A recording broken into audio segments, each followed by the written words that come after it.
Now there is also issue of dampness. Health issues, a lot of insects, We can have leakages, we can have seepage, smells, and people cannot live in it. there could be cracks, or is it because of poor construction? Is it because of poor workmanship? High humidity can cause dampness. Ever wondered how to build a house that lasts generations to come? Or why that crack on an apartment wall just won't go away? Why is there that pesky seepage in that corner? Welcome to the Nemmadi podcast. Now there is also issue of dampness involved. We can have leakages, we can have seepage.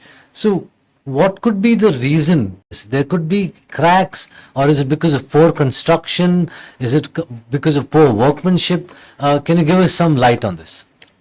See, it is not only the poor quality of construction, it is the water, moisture, and even high humidity can cause dampness. There are a lot of problems. It creates a lot of problem. Anytime the excess moisture starts building up. To certain level, it is okay. When it reaches something, there are these standards. There are some given standards are there. If it exceeds, then it is a problem.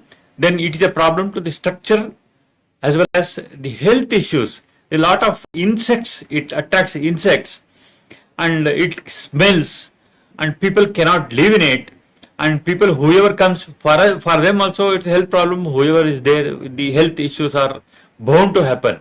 So there is cases of rising dampness, there is seepages in the ceiling, there could be mold that happens near the top corner, near the cornice. So what could be the reasons that dampness is found on the bottom, on the top? So obviously there may be different reasons. Can you draw a little bit of a light on this? See, I'll tell you, there are in this dampness, we can quantify as three different dampness. One is penetrating dampness, the next is rising dampness, another is condensation dampness. These are the main three issues. See, as you said, the cracks. The penetrating dampness is the one which, if there are cracks in the ceiling, the cracks in the waterproofing, in the cracks in the wall, in the cracks in the flooring. See, flooring, if they have not properly grouted, and these are all the one which penetrates. Water definitely finds its way. It penetrates, and the dampness occurs. If it is a roof, if there is a crack, it starts dripping. If the bigger the crack, the bigger the volume of water which penetrates. If it is a smaller one, it's a dampness. It's patchy. This thing it occurs.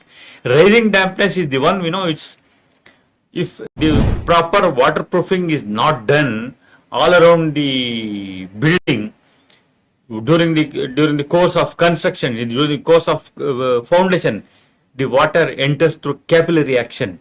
It enters to the walls, it spoils, it removes the painting, it peels off painting, it peels off the plastering. This is the one which causes. Then again, condensation. Condensation is the one which is normally in our area, in the sense our country, this doesn't occur that much. Where the too much of humidity, this occurs because of the moisture in the air and all. Predominantly when it is cold and there's a chance of condensation. Chance of condensation. Okay. But here in this locally penetrating dampness and rising dampness is too much.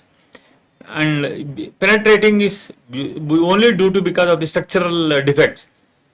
Cracks, grouting, as you said, if it is not properly grouted, tiles are to be grouted with epoxy grouting has to be done. If they are not done, and in between the tiles there are gaps are there, it enters, and probably if they have not done proper waterproofing to bathroom flooring and toilet flooring, definitely it enters to the lower floor. I would also like to say that when you clean your bathroom tiles, try and avoid using a lot of acidic material.